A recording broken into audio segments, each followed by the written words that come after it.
careful which paths you travel down, Strange. Stronger men than you have lost their way.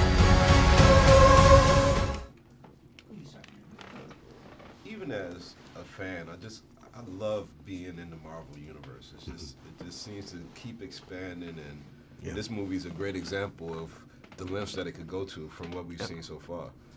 How excited were you to just, get the casting call and know that you was gonna be involved in this universe that's like worldwide, like fandom, I mean, what's the limit? I was like crazy excited. I grew up with the books, and later on I saw the films. And as you just said, I think they've always been pushing it a little. You could never start out with having the first film being Doctor Strange, but because they've been pushing it, this is the right time for him, because it is a little different. It's a little philosophical, and it's a little psychedelic, right? Yeah. So now is the right time to join the Marvel family still, but then go a little off onto the right. Yeah. One of the big points in the story is the trip to Comertage and trying to find healing for the powers that he lost as a surgeon. If you were to lose your superpower of acting, superpower of acting, that sounds good. would you go to that extreme of length to try to get it back, or do you think you would pivot to something else? I think I'll just dig in and find my superpowers of soccer. Oh, yeah. I'll go for that instead. Yeah, that sounds like that's cool. That's a tough journey. I'll make a shortcut. Yeah.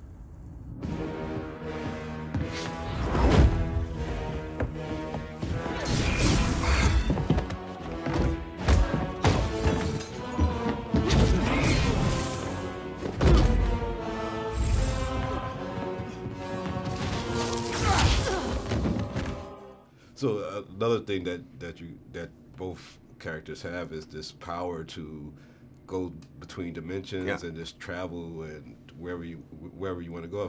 What would be on your itinerary if you could just kind of go wherever I want to go? Wave your hand and go through a circle and be there. At the present? Yeah. Yeah. I mean, I actually talked about that before. There's a real cool game between Barcelona and Real Madrid coming up real soon.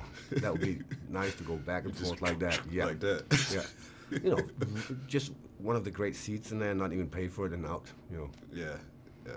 So these comics were written like 1960s, and for some reason, like all of the stories, you could find contemporary stories that match up to. You think if Stan and the rest of the creators of the story were to make these stories today, that they would have kind of the same language, or you think that? No, I think it would be different. I think everything belongs to a certain time. I mean, these guys, if they did it now, at their age, as they are now, they will still be inspired by that time. But they would also be inspired by the 80s and the 90s and the present, right? Yeah.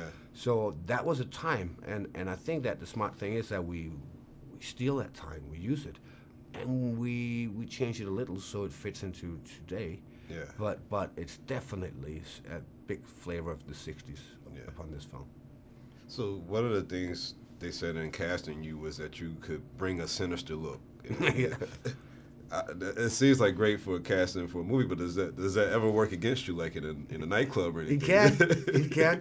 But I can always say I was just tired. It's not sinister. It's tired. Well, you got to be tired working on these great pictures. I know it's a big production and everything, but we love Doctor Strange, and we hope that you get to see these characters come back in different series. Crossing my fingers. Crossing my fingers too. Thank you, bro. Thank you, man. Thank you, everybody.